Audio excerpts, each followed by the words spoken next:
thought I'd do a little video talking about harmonics techniques and how to use them and different effects you can get, since a couple of people asked. Well, a good start is to just get the basics would be, if you take the length of the string and then say halfway between that, it's always going to be the 12th fret, and that's why it's 1 octave. So if you mute halfway between the active part of the string, you're always going to get 1 octave higher. So that's why this is like that. So if you then, instead of fretting just normally, you just do a mute, then you're going to get the same note, but it has a little bit of a different tone to it, and it obviously you don't need to hold it down, it's just ringing. But so with that in mind, your first thing you're going to want to do is try and get this basic thing down with one hand. You'll often see people do stuff like this with the 2 hands, but if you want to be able to move it around everywhere, you get it together with 1 hand, which means you're going to be doing the muting and the picking with the same hand. So if that'll look like this, if you want to have a look, then I'm using my thumbnail to pick. It will help majorly if you have a thumbnail or a thumb pick, or use it rather than just flesh to get that clarity in the volume, because harmonics are a bit quiet, so you'll get you need it to come out loud enough. So the basic principle, so you're just going to be doing a ever so slight touch with this and just let go, and it'll take some practice to get used to it, but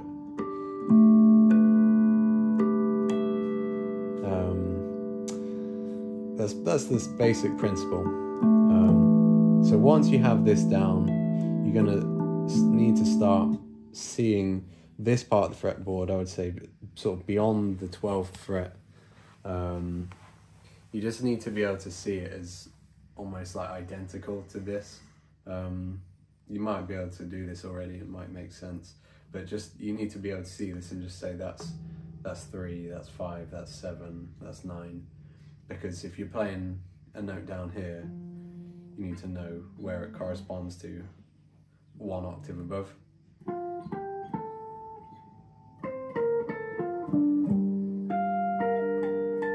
Just for any note, and just anything you would be able to play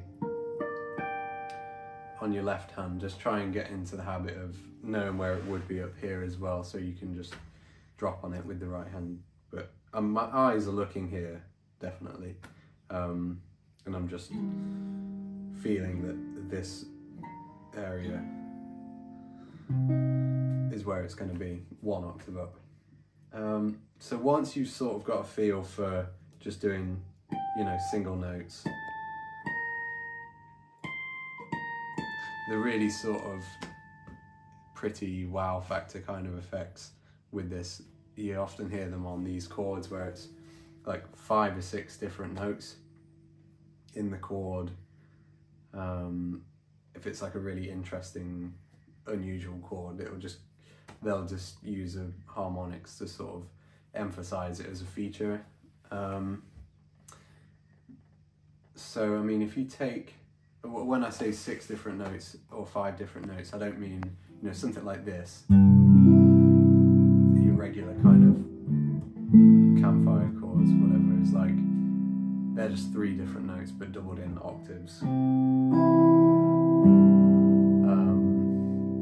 When I say 6 different notes is no octaves in the chord, pretty much, because otherwise then you're going to end up just getting 2 of the same note like this. When you harmonic the lower one, it's just going to make it the same pitch as the higher one. So let's take a fairly common and simple looking chord shape wise. that has 5 or 6 different notes in it is this kind of minor 9 shape. So if we're thinking we've got the root, the minor 7, the minor 3rd, the 5th, and the 9 on top.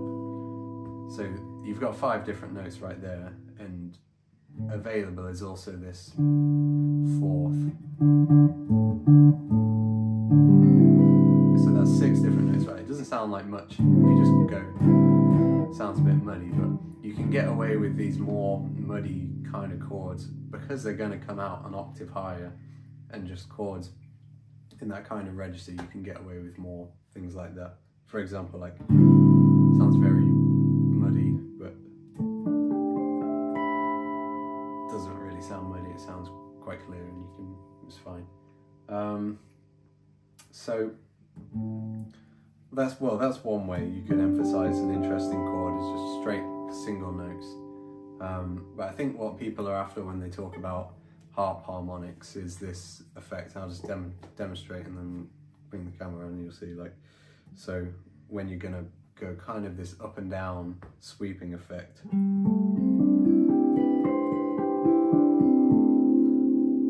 And you kind of get the effect that it's like the chord is being played here and here at the same time, because you're getting the low octave and then later on it's the same note but an octave higher, so you get that sort of bouncing between effects, and it's just very rich sort of sound. So if you come around, and then basically you're going to want to be alternating primarily between this as a regular picking and this for the harmonic, and you're missing a string in the middle. Generally that's how you do it, just unless you're in a different tuning or something, then you'll get, this is a pretty standard applicable way to do it on any interesting sort of chord shape. I mean, anyway, I'll demonstrate. So if you think of this as kind of your upbeat, for some reason it helps me think about it like to start on this as if it's an upbeat burble kind of. So I'll do it slower.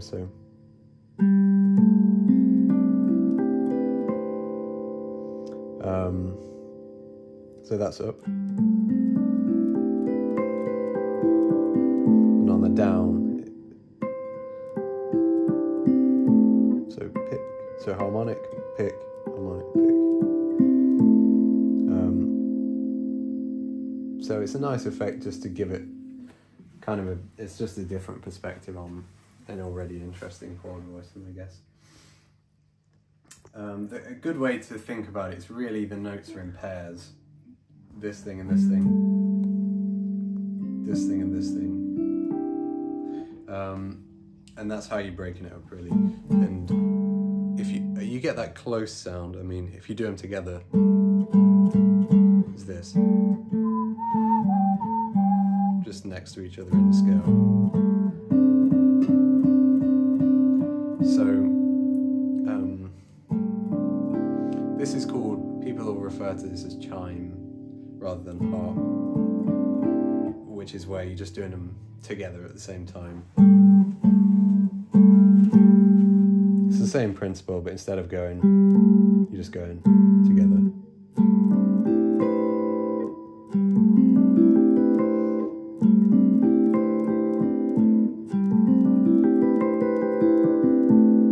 So it's the same principle, just 2 different ways to do it. So if we take this same shape, it's quite convenient. You'll find this with ones where it's built with a real, like, mainly from a bar. You can start to think about this effect you'll hear sometimes, basically playing a descending scale, and it has this cool, like, cascading sound. I mean, if you try and think about this is your root note, and we're just gonna just do straight down the Dorian scale over this minor 9 chord. I'll just demonstrate first, and we can show you.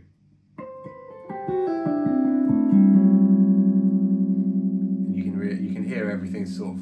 It's like playing a scale, except the notes overlap, sort of. And you think in this time, instead of thinking in pairs, it really feels more like in threes.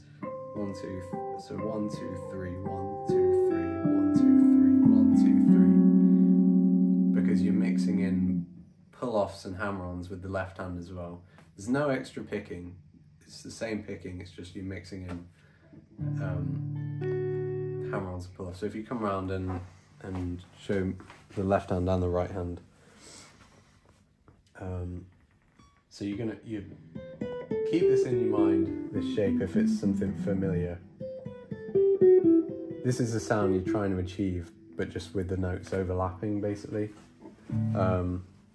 So if we want to get this note, we can get that by playing an octave lower and raising it up with a harmonic. Because you can hear. That's the same. So that's why that works the way it does.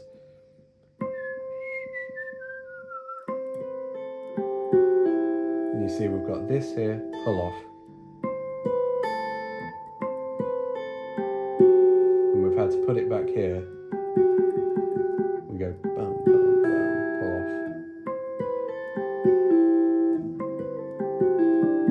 And then at this point, so we've done string wise, we've done A, G, and we're going to hammer on the D, just with the same scale shape.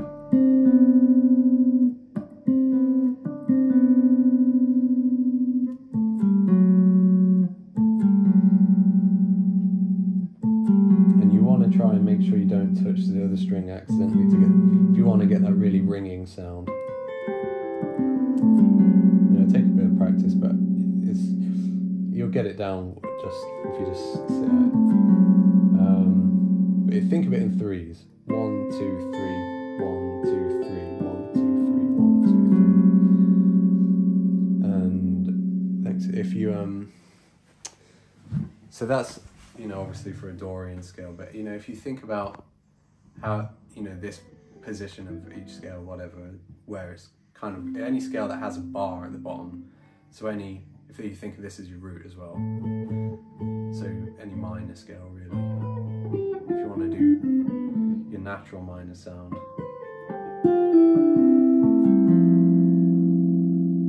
or your Phrygian sound,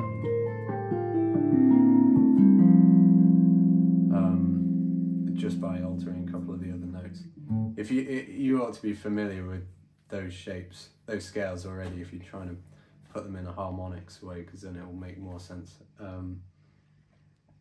But if you wanted to do Lydian's, another one works well if you have a shape like that.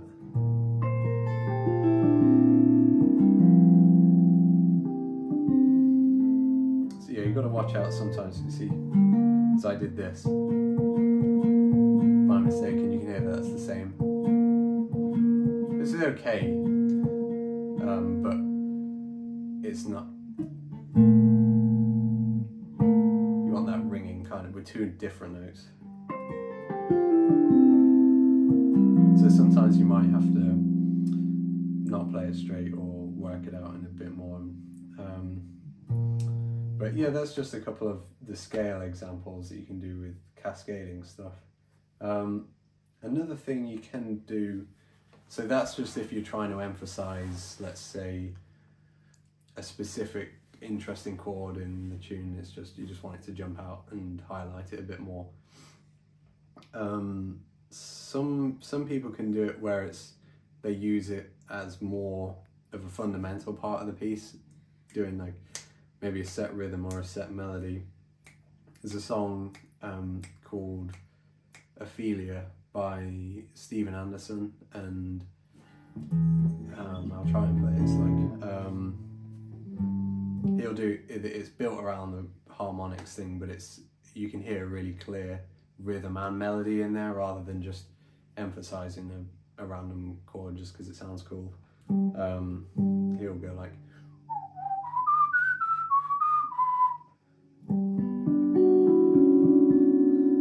try and get specific melodies.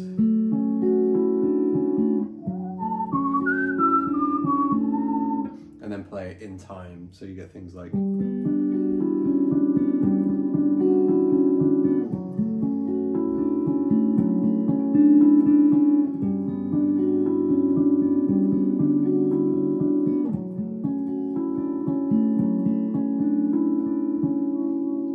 but it's the same basic idea left hand wise, where you're just trying to find a shape that has, say, this 6 different notes.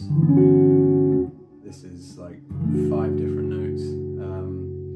So it's mainly going to be having a cool effect on those weird chords. You wouldn't play this kind of thing like that, but it jumps out nicely. You're using it to play a melody, really.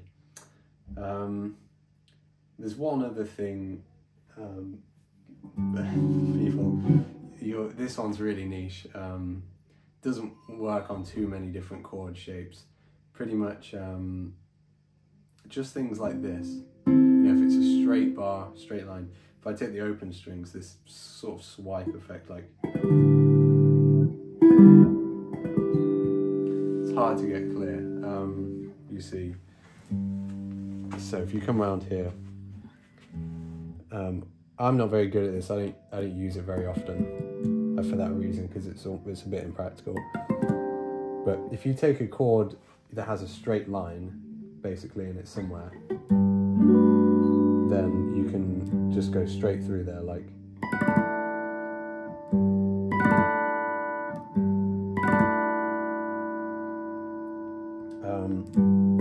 The way that's working is I'm picking with the top of the thumbnail at the same time as muting, kind of like that. And it's just to do with keeping these in the right shape.